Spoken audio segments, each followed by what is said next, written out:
Bun venit la o nouă ediție a emisiunii Asimetric. Vă întâmpin cu foarte multă bucurie alături de invitatele mele de această dată, Cami Ciupe și Andreea Marchiș-Lupaș. Bun venit, doamnelor! Bine te-am găsit! Mulțumesc foarte mult că ați răspuns invitației mele. Cred că frumusețea acestei emisiuni stă în cel puțin un lucru, și anume faptul că subiectele pe care le discutăm de obicei vin direct din trăirile noastre, din experiențele noastre, din frământările noastre zilnice. Nu există subiect atipic la această emisiune, tocmai din această cauză.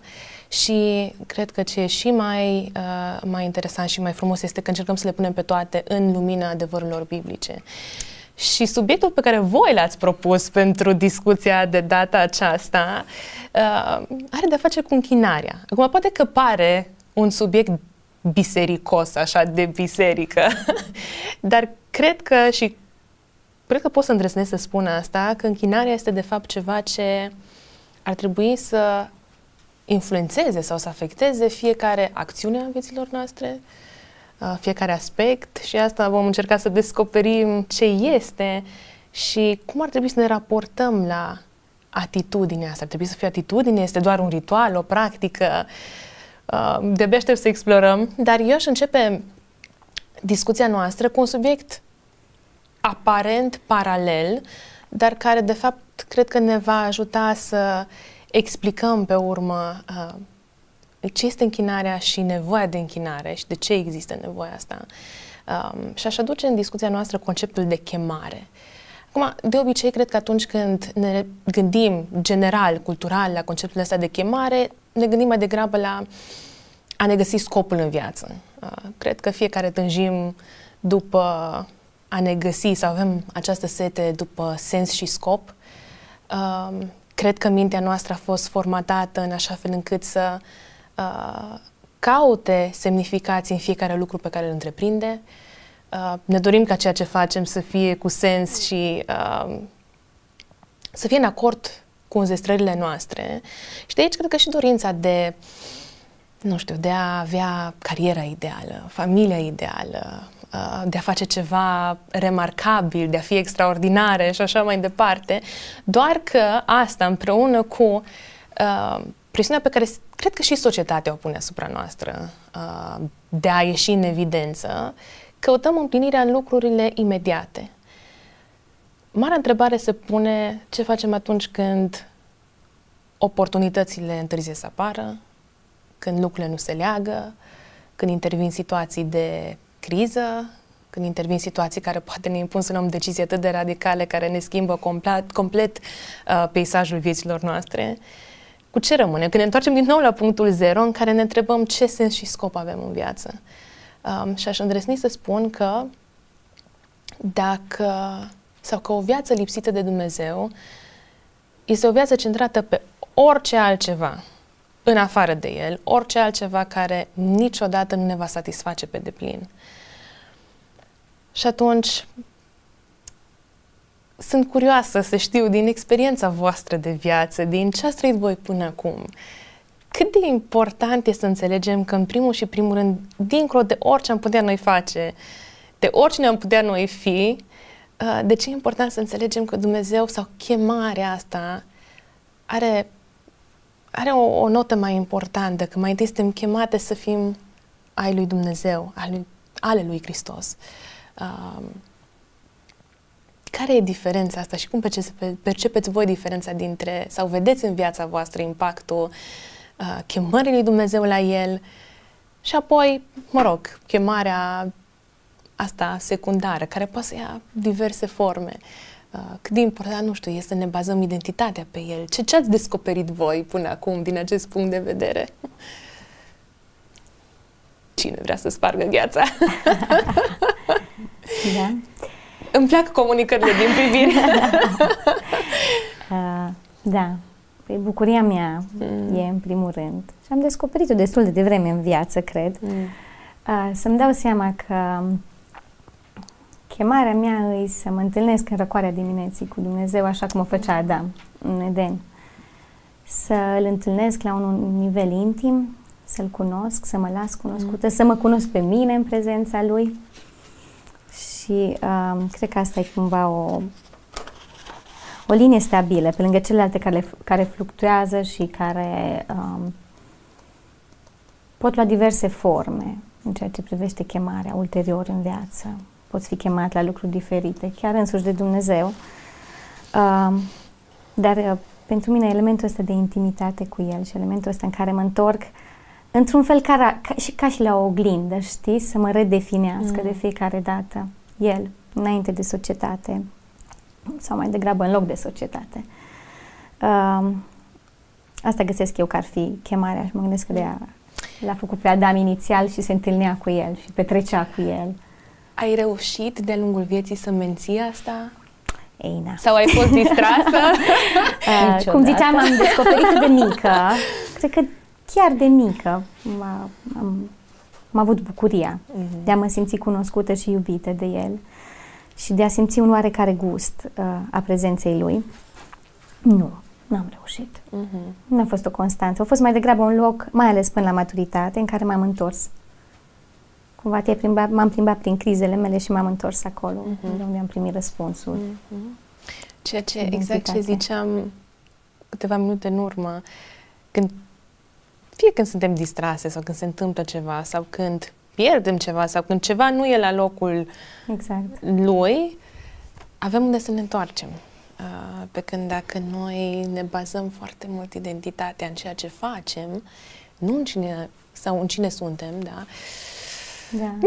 S-ar putea să devenim destul de dezechilibrate și să fie o chestiune destul de bulversantă, așa. Da. Dar se întâmplă, într-adevăr, ușor, dacă nu avem grijă. Cam. Sunt foarte de acord cu tot ce a zis Andreea și n-aș vrea să mă repet, aș spune exact același lucru în cuvinte diferite. Ce aș vrea să adaug este că suntem creați pentru a-i aduce slavă, a-i aduce onoare.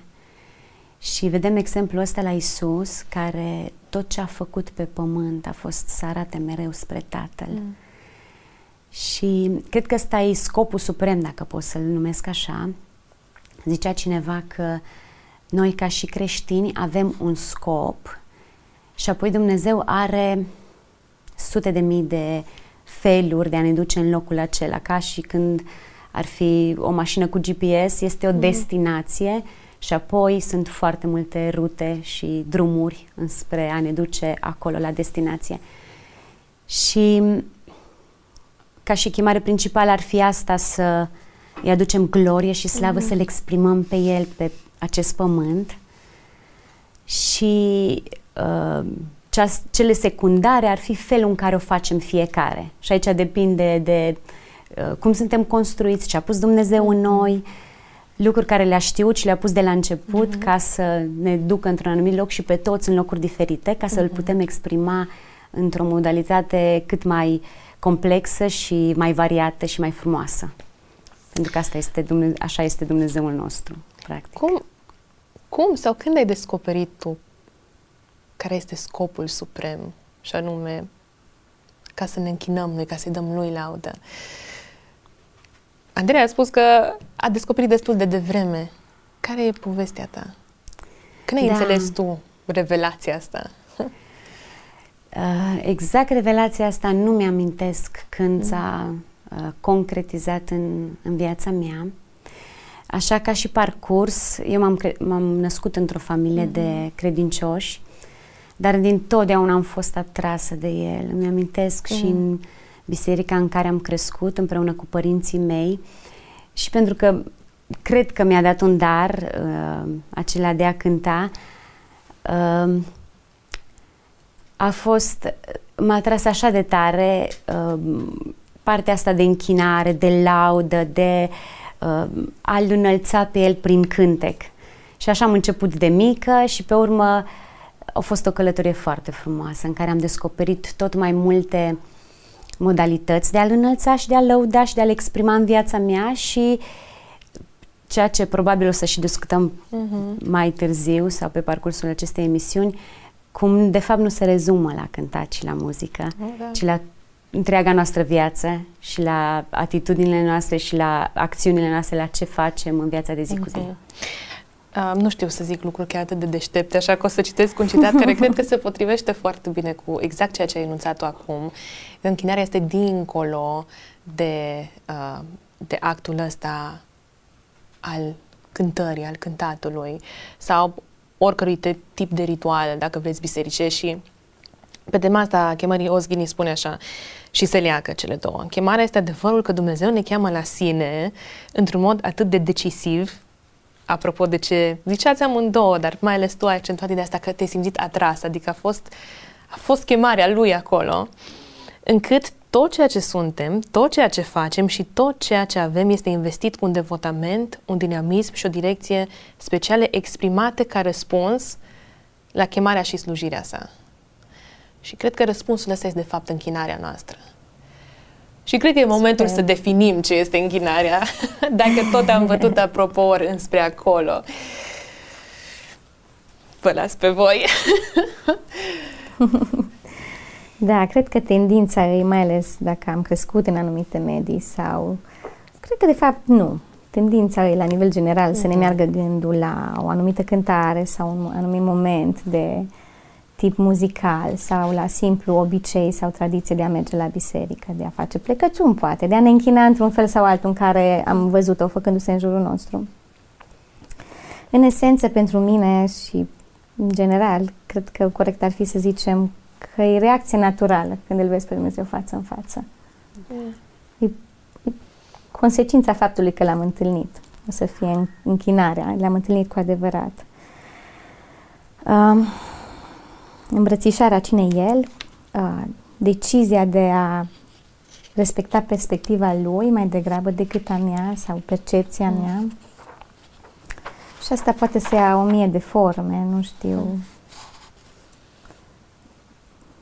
dacă e momentul acum să trec. Vedem mai încolo. Vedem mai încolo care sunt formele astea. Știi? Că cred că și de-abia aștept să aud ce aveți voi de împărtășit, pentru că cred că la nivel teoretic putem înțelege destul de ușor, la nivel practic ne este ceva mai greu și parcă... Și cred că e și o influență culturală într-o anumită măsură, pentru că ni se pare nouă cum poți să, nu știu, să speli vase și să spui că e un act de închinare, știi? Adică nu are sens, pentru că ne gândim la conceptul ăsta, ne gândim la o chestiune, de reverență, dar de reverență pusă în contextul unui ritual, nu neapărat a unui exercițiu zilnic sau a unei atitudini. Da, în același timp generic, cred că e orice gest făcut închinat Lui, cu gândul la Lui, cu gândul la El, declarat Lui, închinat Lui. Orice. Cami, ce ai vrea să adaugi aici?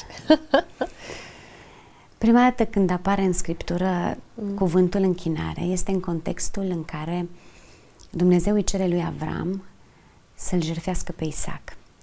Și așa de frumos spune acolo și iubesc ascultarea lui.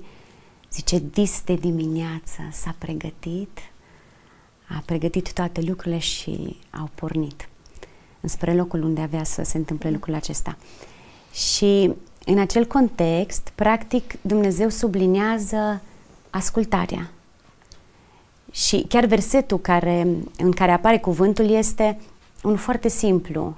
Avram și Isaac se pregătesc să înainteze, să urce pe munte și spun slujitorilor lor care i-a însoțit până acolo, rămâi aici și noi mergem să ne închinăm. Și eu cred că e un act al ascultării în primul rând. Pe urmă apare de multe ori în Scriptură, dar soțul meu obișnuiește să spună când Dumnezeu aduce pentru prima dată un cuvânt, apare pentru prima dată în Scriptură, e ca și când îl definește și după aceea prinde diferite forme și o complexitate aparte de-a lungul Scripturii.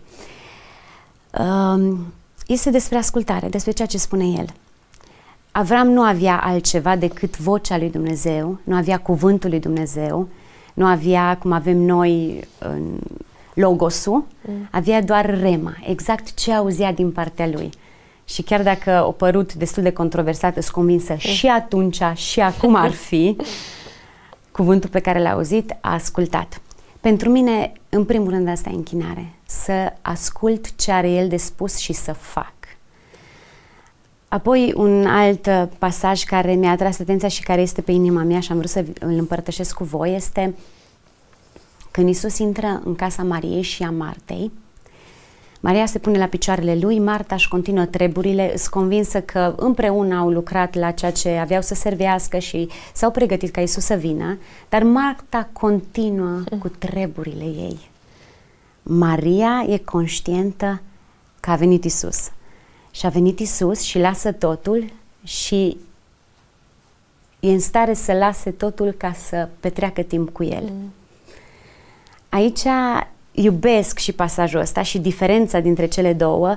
Iisus nu zice că ar fi rău ce face Marta, zice doar e mai bine să faci ce face Maria, pentru că e o parte mai bună care nu-i se va lua.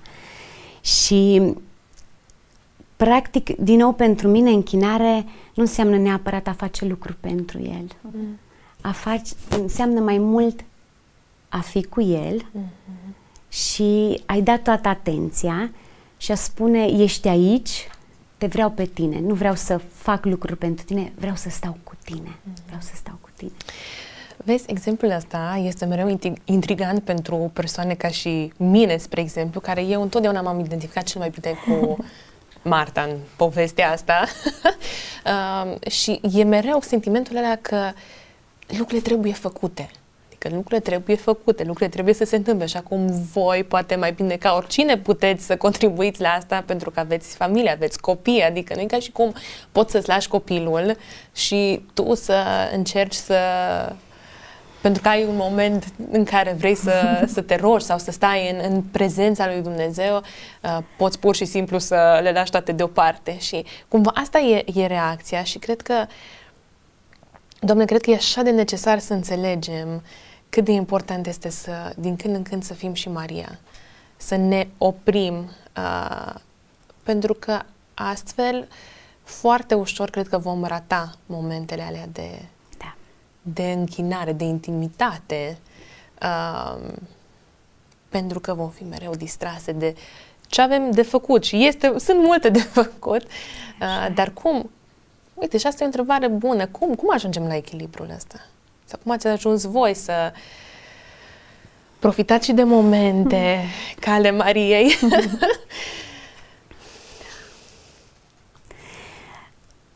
Eu, sincer, îmi doresc și am spus Domnului că îmi doresc să vină să-mi rupă ritmul zilei mele și să mă cheme la o vorbă în odaia de sus. Curajoasă rugăciune! Așa și n-a întârziat să vină și să bată la ușă și să-l aud în timpul zilei, așa aș vrea să-ți șoptesc câteva lucruri. Și știi ce am răspuns de multe ori? Dă-mi un pic, că mai am o chestie de făcut, trebuie să o fac neapărat, dă-mi un pic. Exact. Și pe când m-am întors, invitația nu mai era acolo. Apoi am învățat să o onorez și să las. Recunosc că nu întotdeauna am lăsat totul, nu întotdeauna am onorat-o în felul în care aș fi vrut. Dar e un loc unde vreau să ajung, un standard care mi l-am pus și pentru că am gustat pe alocuri, cât am reușit să dau curs, cât a avut el har cu mine, că nu întotdeauna, din cauza că am făcut eu lucrurile bune, din cauza că a făcut el alți 10.000 de pași înspre mine, probabil. Și am văzut atâta bogăție, am gustat atâta... L-am gustat pe el și știu că merită. Știu că merită.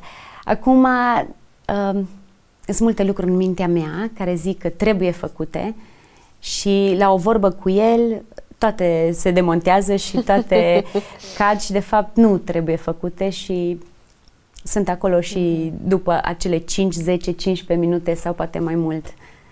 Dacă le dai curs și stai primată cu el și pe urmă te întorci la treburile tale. Dar sunt vulnerabilă și recunosc că nu întotdeauna am făcut-o. În schimb îmi doresc să ajung acolo și o voi face. Da, și e interesant, apropo, de exemplu ăsta cu Marta și Maria, că din perspectiva Martei, când stai și te uiți la Maria, zice că este o irresponsabilitate când sunt atât de multe de făcut și tu stai. uneori trebuie să stăm. Și mărturisesc din seria mărturisilor, apropo de ce ai zis tu, Cami, mi-este foarte greu de cele mai multe ori să mă opresc, pentru că e mereu ideea asta, trebuie să faci, are cineva nevoie de tine, trebuie să răspunzi acum, trebuie să rezolvi acum. Și mereu există tendința asta ca timpul ăla care de fapt te încarcă cel mai tare să fie compromis. Poate că sunt doar eu. Așa. Dar da, când ai standardul în față și înțelegi cât de multă plinătate poate să aducă asta, da, încet ne transformăm așa din când în când în câte o Marie, dar e mai greu. Și perspectiva nouă care ți-o dă după ce stai cu el. Așa de diferit vezi lucrurile pe urmă și ți ciudă că nu ai ascultat mai repede sau nu ai răspuns invitației mai repede. Aș adăuga aici o nuanță. De ce este nevoie de această intimitate? Deja am folosit în discuția noastră cuvântul intimitate. La ce ne referim când, în primul rând, la ce ne referim când vorbim despre intimitatea noastră cu Dumnezeu și apoi de ce e nevoie de asemenea momente intime, de apropiere, de atenție? De ce nu e suficient să faci lucruri din mers? N-am răspuns la întrebarea precedentă, dar dacă ar fi fost să o fac, aș fi zis că ne putem întoarce, e o conversație. Nu ne întoarcem, nu. Voiam să spun doar că aș fi fost mult mai în măsură să spun ce nu trebuie să faci când vine vorba de acel timp intim, de cum să te oprești. Aș fi fost mai degrabă un contraexemplu. Și am menționat numai pentru că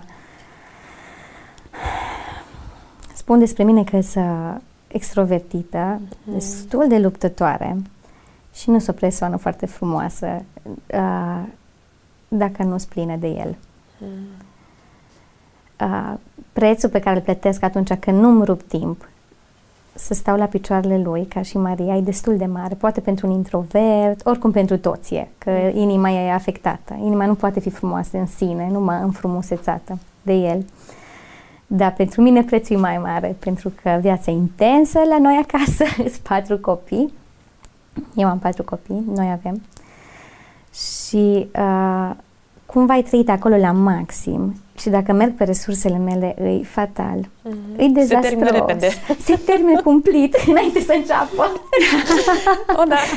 Și în momentele de intimitate, în care chiar nici nu mai e vorba despre mine, faptul că ies de acolo plină și cu resurse e numai o consecință, îl văd pe el, îmi șoptește el, pe lângă faptul că el e Dumnezeu suveran, cel care inspira Scriptura, are ceva de zis către mine astăzi personal, care mă salvează, îmi salvează ziua, comportamentul, relațiile.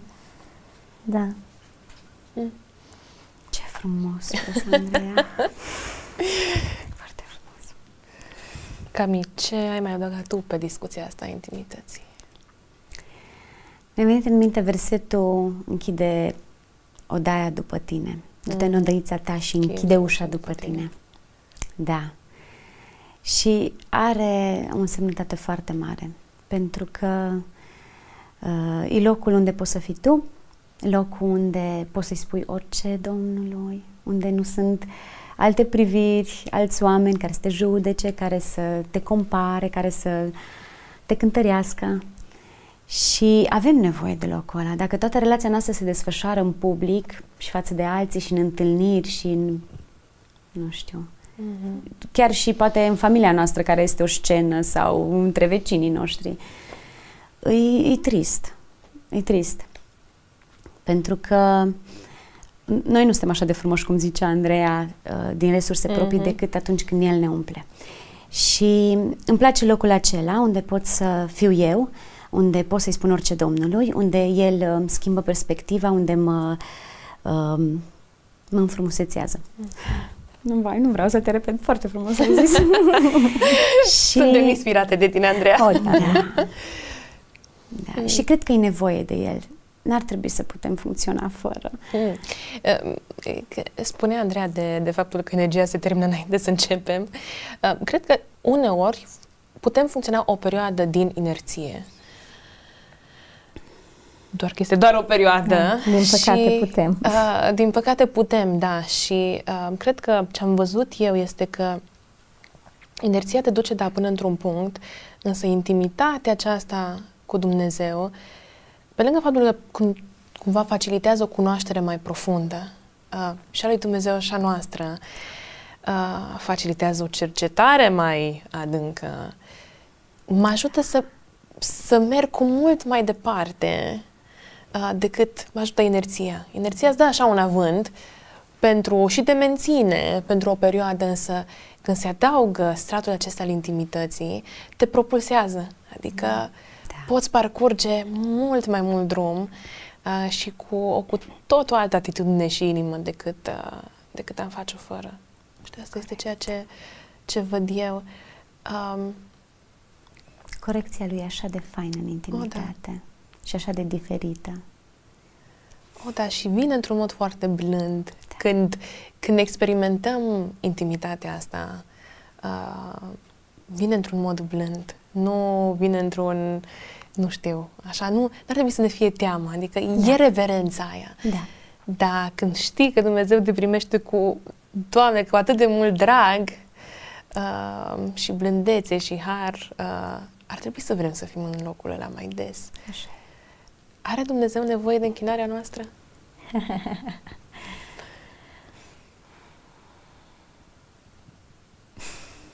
Sau noi avem nevoie? Nu are nevoie. Vrei să zici? Sau cât de mare e, de fapt? Că de asta vreau să punem un contrast, că Dumnezeu are nevoie de închinarea noastră sau noi avem nevoie de închinare? Dumnezeu nu cred că are nevoie de închinarea noastră. Are atâtea ființe slujitoare, frumoase, de toate felurile în cer, care neîncetat îi dau laudă și strigă numele și îl numesc sfânt de veacuri fără încetare. Nu cred că are nevoie de laudă, de închinarea noastră. Noi avem nevoie, cu siguranță, și aș adăuga față de toate lucrurile care am zis că le produce în noi și se întâmplă în viața noastră atunci când stăm cu El, ne aliniază inima. Ne aliniază inima, ne aliniază felul în care vedem, aliniază sentimentele noastre, emoțiile noastre. Nu de puține ori mi s-a întâmplat să văd într-un fel lucrurile, să-mi iau ochii de la mine, să mă uit la El, să îi dau slava și lauda cuvenită și apoi să văd altfel lucrurile din jurul meu sau să se schimbe perspectiva. Și numai pentru asta am nevoie.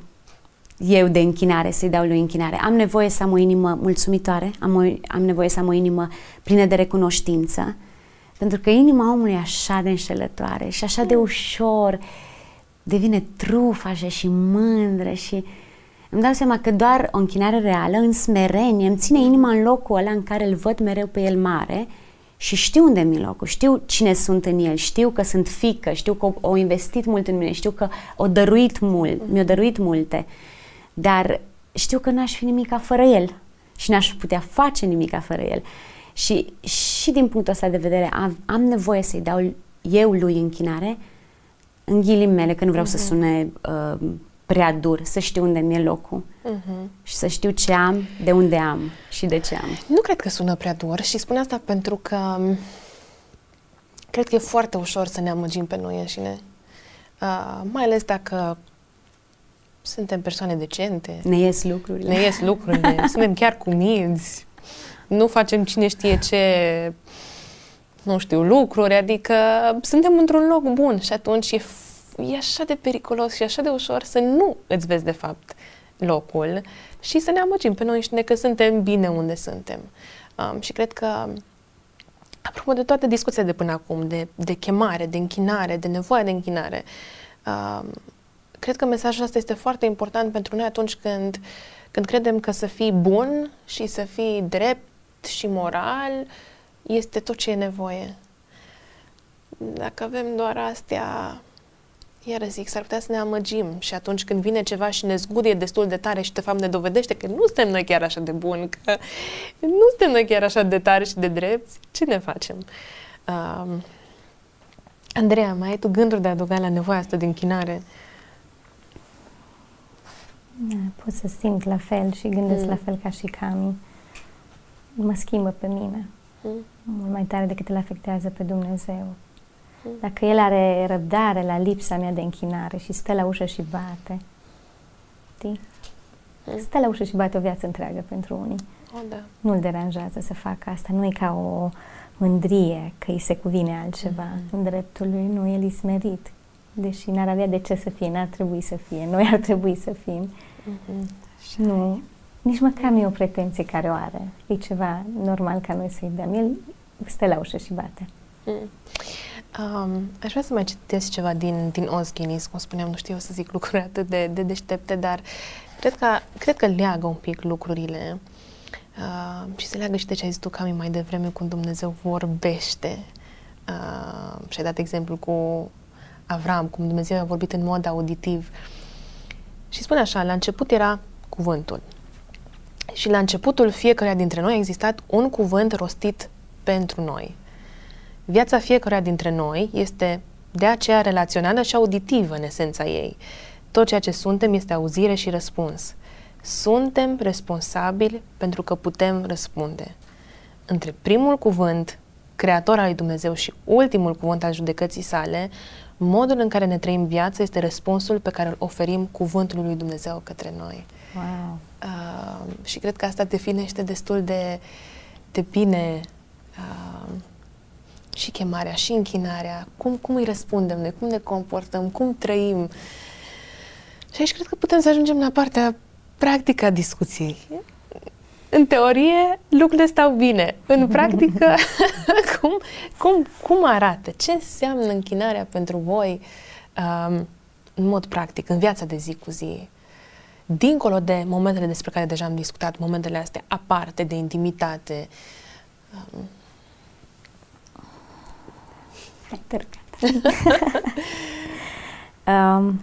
O să încep de la un exemplu care pe mine așa m-a dezarmat într-un fel și m-a învățat multe personal.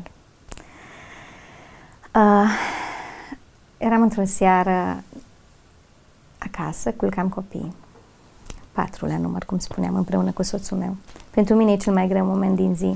Momentul în care punem la culcare, ei obosiți, noi obosiți, răbdarea obosită la rândul ei. Și puneam în pat și schimbam. Și am auzit, noi locuim pe un deal undeva lângă oraș, cu o comunitate frumoasă de oameni care uneori ne întâlnim să avem timp de închinare prin cântare, rugăciune împreună. Și am auzit că în timp ce eu îi culcam pe copii, ei se închină afară, la foc. Și pentru mine sunt așa de speciale momentele respective, pentru că mă conectez și se face liniște în jurul meu și l-aud pe el mai tare și cumva am început să-i mărturisesc că așa de tare mi-aș dori să fiu și eu afară cu ei și așa de tare mi-aș dori să rup tot, da? Să fiu Maria pentru o clipă, să rup tot, să se oprească, să merg afară, să-i cânt, să stau cu el, să-i declar. Așa de tare mi-aș dori să mă închin și eu acum. Și Duhul Sfânt așa de fin și de frumos mi-a răspuns: Andreea, dar și tu te închini. Când pui copiii în pat, când îi pregătești, și tu te închini. Sau mai degrabă, și tu te poți închina în timp ce faci lucrurile astea. Și parcă toate perspectiva s-au schimbat în momentul respectiv. Și mi-am dat seama, eu oricum trebuie să fac lucrurile astea, exact ce vorbeam. Că sunt mamă și iubesc și oricum le-aș face, dar pot să le fac ca un act de închinare sau nu. Mi-am pus mâinile peste ei, m-am rugat, am cerut binecuvântare peste ei, peste destinul lor, peste viețile lor. Toate perspectiva s-au schimbat. Toată casa noastră s-a transformat într-un colț de împărăție și Dumnezeu lasă, cred că în mâna fiecăruia, puterea asta oarecum, dar în mod special a mamelor, a femeilor, să transformăm atmosfera casei. Și cred că adesea o vedem că dacă noi suntem prost dispuse, toată lumea este în jurul nostru, dar și invers. Un moment de genul ăsta de închinare poate transforma întreaga casă într-un colț de rai. Asta ar fi așa. Unul dintre. Ce alte modalități practice? Adică mi-ai dat un exemplu fain, dar ziua e lungă.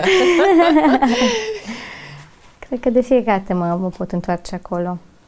Tocmai pentru că e ziua lungă și cred că fiecare moment în care resursele se termină și se termină și când încep cu rugăciune se termină și când încep cu recunoașterea faptului că eu sunt mică, tu ești mare, am un moment de genul ăsta la răsărit, da? Mă trezesc de vreme înaintea tuturor, te recunosc că îmi dai resurse, mănânc cuvântul tău, citesc, mă hrănesc, pornesc tare la drum și după jumătate de oră se poate să fiu gata. Da.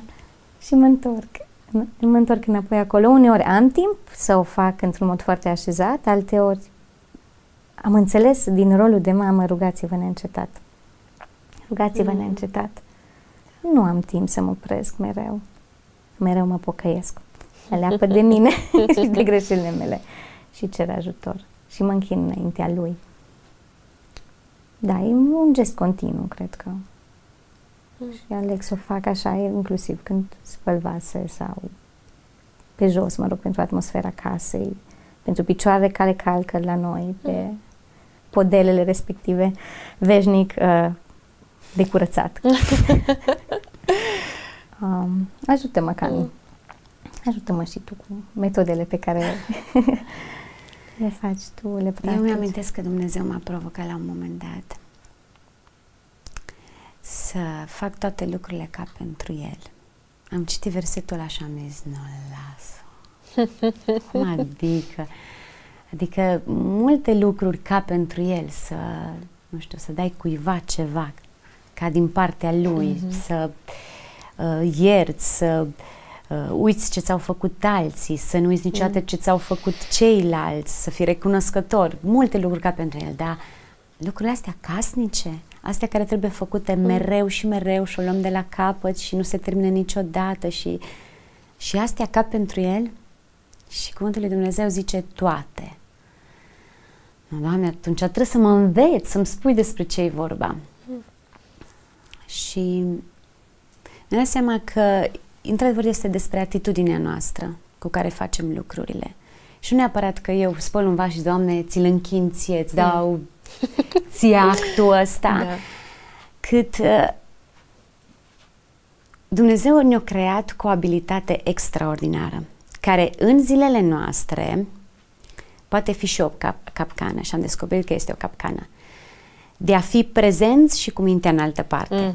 Și pentru lucrurile care îs automatisme și mecanisme în zilnice pe care le facem, de spălat, de călcat, de îmbrăcat, dezbrăcat, știu eu, care nu necesită comunicare cu copiii noștri sau cu cei din jur, am învățat să fiu prezentă, dar cu mintea în altă parte.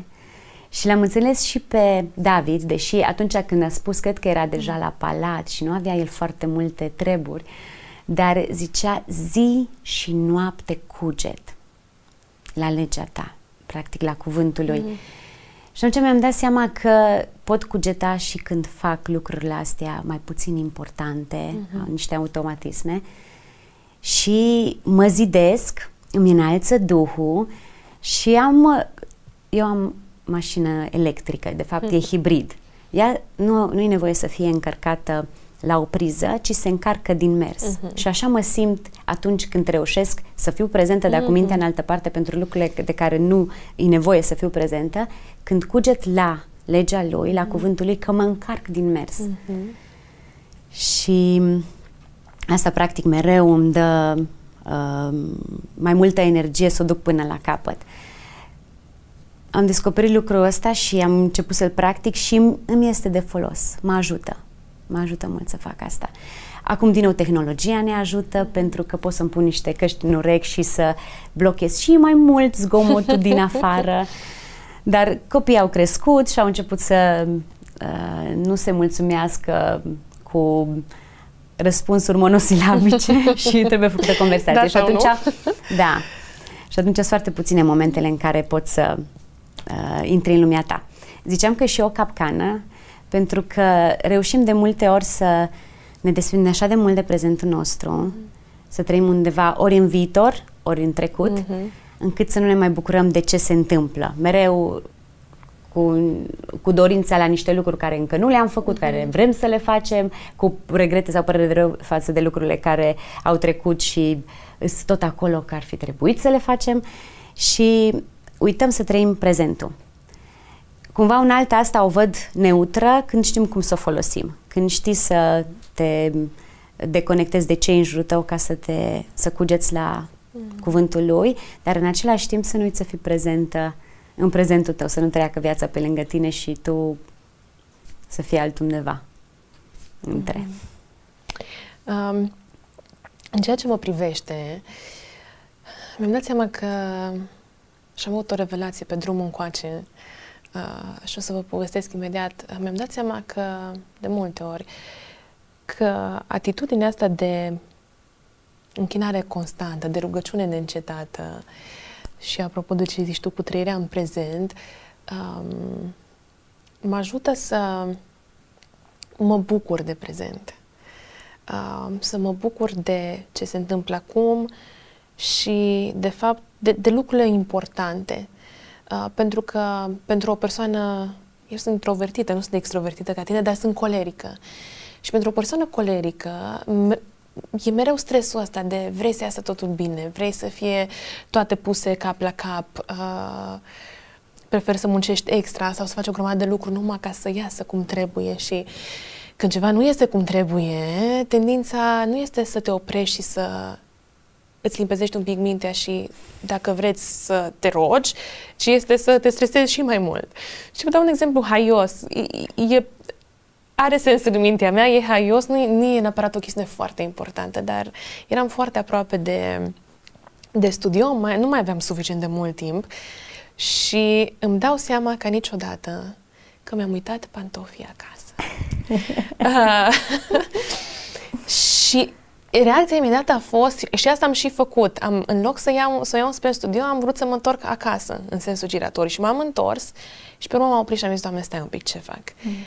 O să încerc să alerg acasă, o să întârzi, o să mă stresez tot drumul, o să vin cu o atitudine foarte mega stresată, nu o să mă bucur de ceea ce se întâmplă, pentru că ce? Pentru că nu sunt lucrurile cum vreau eu. Și atunci m-am oprit, m-am întors și am zis, Doamne, hai până mă întorc înapoi să-ți mulțumesc pentru că avem ocazia să facem asta, știi? Schimbă inclusiv perspectiva la nivel banal, că nu e ceva important. Dar dacă o schimbă la nivel banal, cum nu o schimbă la nivel mult mai mare? Așa este. Voi sunteți niște modele. Mie mi se pare că vorbiți extraordinar și că ce trăiți. Și acum, din contexte comune, știu mărturia ta, parte din mărturia ta, Andreea, știu parte din lucrarea ta, Cami. Mi se pare că sunteți la un nivel la care, când o să fiu mare, vreau să fiu și eu acolo. Dar cum faceți asta? Cum ajungem să ne transformăm activitățile zilnice în acte de închinare? Că exemplele voastre sunt extraordinare, dar cum reușim să punem în practică? Ce ar trebui să avem în minte din punctul ăsta de vedere? Ce ne-ar ajuta ca să transmitem mai departe? Și eu. Wow, ce ne-ar ajuta? Sau, că aici putem să adăugăm și nuanța asta, despre care știu că am povestit noi și înainte, și deja am vorbit un pic, dar poate că alte exemple ne vor ajuta să înțelegem efectele închinării în viața noastră. Că poate dacă înțelegem, pornind de la chemarea asta lui Dumnezeu, faptul că ne atragem spre El, la faptul că noi răspundem, care sunt efectele nu doar acum, aici, ci efectele pe termen lung în viața noastră ale închinării. Că poate așa ne vom motiva. Știu că este un lucru care îl vom face și în veșnicie. Dacă multe lucruri dintre care le facem acum se vor termina și vor avea sfârșit, ăsta e un lucru care îl vom face și acolo. În prezența Lui să-L adorăm, să-L înălțăm. Și când am realizat prima dată lucrul ăsta, am zis, Cami, ar fi bine să o înveți de pe acum cum se face, să începi să înțelegi lucrurile atât cât se pot înțelege aici pe pământ și să prinzi drag de ele. Acum nici nu știu, poate pe noi ne ajută mai mult și abilitatea de a cânta, dar nu numai, nu cred. Cred că și oamenii care pot cânta sau nu pot cânta, care știu că pot cânta sau care nu știu că nu pot cânta, practic inima contează. Inima înaintea lui. Și nici nu contează forma exact prin care o exprimăm, ci doar să-ți înalți glasul spre el și să faci așa cum știi. El găsește frumusețe în fiecare din noi atunci când o facem. Apropo de perspectiva asta a eternității și faptul că asta vom face o eternitate întreagă, și apropo de discuția cu intimitatea, de multe ori mă gândesc că suntem uneori, și poate e doar impresia mea, suntem mult mai fascinate și se creează în noi cumva, nu știu, atitudinea asta de fascinare când ne gândim la viitor, când ne gândim la veșnicie. Dar Dumnezeu e același. De Dumnezeu ăsta avem parte și acum și dacă ne-am oprit un pic și le-am cunoaște în intimitatea aia, oare cum l-am admira? Dacă am fi acum atente și am realizat și ne-am bucurat de cine e Dumnezeu ăsta cu care vom petrece o veșnicie întreagă, dar oricum deja îl avem în noi, oricum deja atunci când am ales să credem ne-a făcut parte din firea asta dumnezeiască. Da, și cum arăta viața noastră dacă ne-am oprit și l-am adorat, l-am observat și l-am adorat mai des. Așa e. Andreea, care ai văzut că sunt efectele astea ale închinării în viața ta? Nenumărate. Legat de metodă, cred că se aplică mult principiul credincios în lucrurile mici, vei fi credincios în lucrurile mari. Deci, cum spuneam, începe și nu știu dacă este o metodă în sine, decât acord în inima ta. Și știi ce mi se pare interesant? Este așa un oarecare paradox, inclusiv ca să mă închin, tot Dumnezeu îmi dă puterea să fac. Exact. Deci nu pot să-mi asum asta. Exact. Și cred că, apropo de asta, cred că obosim mai tare atunci când noi încercăm să ne facem ceva. Nu e nimic forțat, pur și simplu lasă garda jos și recunoaște cine e. Ca și efect, unul dintre efectele închinării legat de care nu pot să tac. E efectul vindecător. Eu am 32 de ani, acum aproape 5 ani, acum 4, aproape 5 ani, primul meu soț a murit. La 28 de ani eu am rămas văduvă cu 2 copilași, al 3-lea în travaliu. Eram în travaliu când am aflat. Situația mai lungă și așa, nu neapărat de descris acum, dar eram parașutiști, eu și soțul meu, și el a avut un accident de parașutism. La un salt mers rapid, mă duc rapid să-l fac și vin înapoi și mergem la spital și naștem. Și a fost ultimul. Și mi-aduc aminte când mergeam la locul respectiv unde trebuia să recunoaștem, adică nu era de recunoscut că știam toți cine e, dar pe câmp unde ateriza corpul lui. Mi-aduc aminte acordul în care am căzut cu Dumnezeu și eu zic că e un act de închinare. Ne-am rugat pentru înviere. Ne-am rugat pentru înviere cu reverență și credință, dar acordul din inima mea că știe mai bine, că mă las pe mâna ta, Doamne, Tată, suveran. Am avut parte de un fel de, acolo, odată lăsată pe mâna Lui, în închinare, de un fel de protecție supranaturală. Și cred că închinarea face asta și raportarea într-o poziție corectă. La un moment dat, după evenimentul, în perioada văduviei, au fost foarte multe zile de post în dreptul meu și ce fac în zile de post? E că citesc Isaia 58. Și ca niciodată am văzut în Isaia 58 că scrie deci dacă asculți, iată postul plăcut mie, să faci așa, așa, așa, și dacă tu faci lucrurile astea, lumina ta va răsări ca zorii dimineții și vindecarea ta va apărea repede. Da, pentru mine acel repede realmente m-a lovit, a fost rema, apropo. Repede? Păi da, doliu ține 2 ani. De ce să te vindeci repede? Sau în Sud am înțeles că ține 7 ani. Sau în Portugalia, nu știu exact, mai puțin, 6 luni. Dar spre deosebire de perspectiva celor din jurul meu sau chiar a mea până atunci, am înțeles că Dumnezeu vrea să mă vindece repede și am luat cuvântul lui să învăț cum vindecă. Și în Isaia 61 am aflat cum vindecă, de fapt ce e doliu, e depresie, da? Adică un duh mâhnit. Și el zice că ne dă o haină de laudă în locul unui duh mâhnit. Cumva haina de laudă și de închinare alungă duhul mâhnit. Deci aviză persoanelor care se luptă cu depresia. Eu cred la nivelul cel mai practic și am experimentat prezența lui acționând ca și substanțe, ca și medicamente în dreptul meu. Deci inclusiv fetița care s-a născut după, am născut-o fără dureri, dar o naștere cât se poate de naturală. Și atunci am experimentat și știu că Dumnezeu are asta inclusiv să acționeze în trupul nostru plenar. De asta în relație, în intimitate cu El. Nu ca ceva ce putem câștiga prin închinare. Niciodată mintea nu-ți poate gândi așa când ești cu adevărat în fața Lui.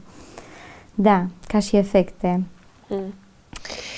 Doamnelor, vă mulțumesc foarte mult. Nu știu dacă vă dați seama, dar timpul nostru s-a scurs. Mulțumesc pentru o discuție de care aveam nevoie. Mulțumesc pentru o discuție atât de plină de gingășie și de blândețe și de candoare și de-abia vă aștept înapoi să ducem mai departe ce am început. Vă mulțumesc tare mult! Cu mare drag! Și noi mulțumim! Vă mulțumesc și vouă că ați fost alături de noi, că ați petrecut timpul acesta cu noi. Sper că ce am început noi aici, cum spun de fiecare dată, duceți voi mai departe și sper că măcar ceva din ce am apucat noi să povestim, să puteți lua și să meditați mai mult sau să puneți în inima voastră și să vedeți cum vă poate cerceta, provoca sau înviora inima. Până ne vedem data viitoare, vă doresc numai bine!